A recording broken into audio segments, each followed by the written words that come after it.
So the clock is ticking for the arrest of former President Jacob Zuma, which is expected to take place by midnight. The PMB High Court yesterday reserved judgment in Zuma's application for a stay of the warrant until Friday.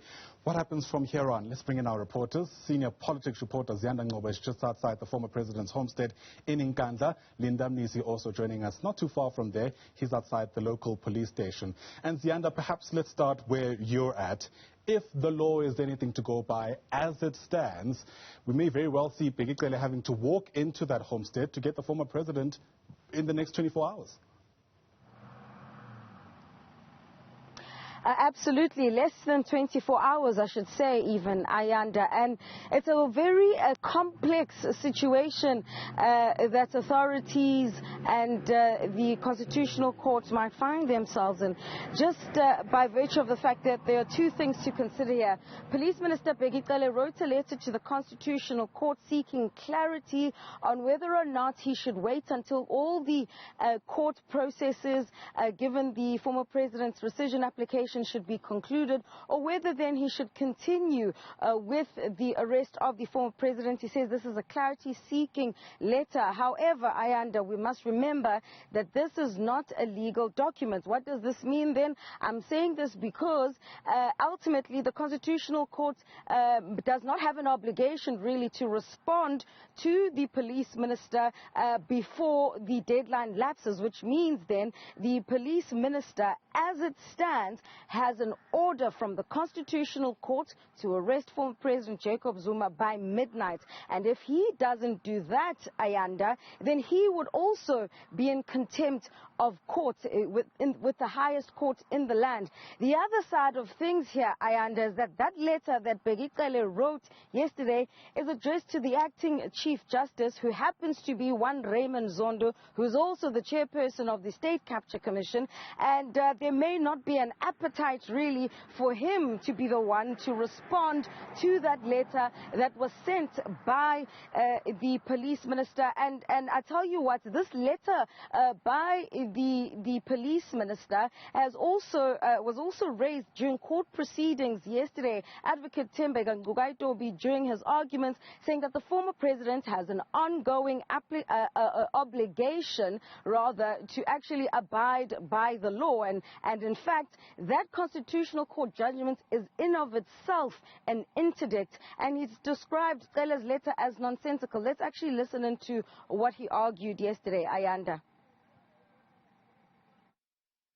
A judgment and an order are not suspended merely on account of the institution of a rescission application.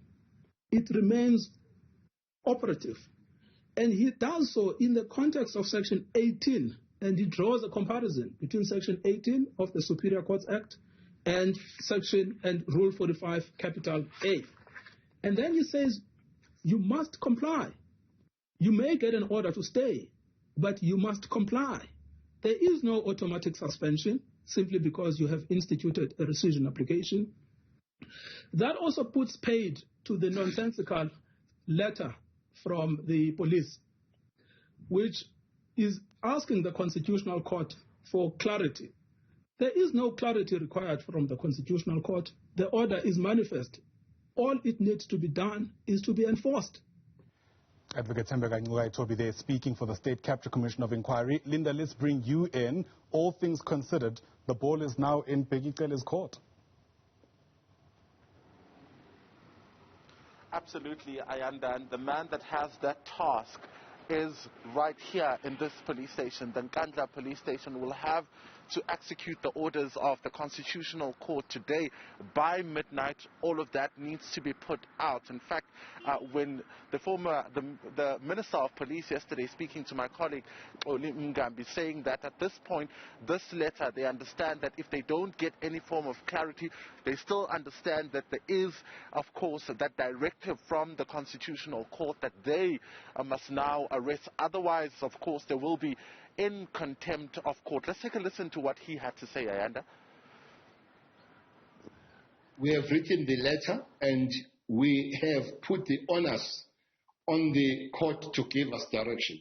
If they don't give us direction, we do have a direction that ends on 12 midnight on Wednesday. The direction is that if Mr. Zuma do not hand himself, the South African police will have to arrest him, and that instruction is for the minister and the national commissioner.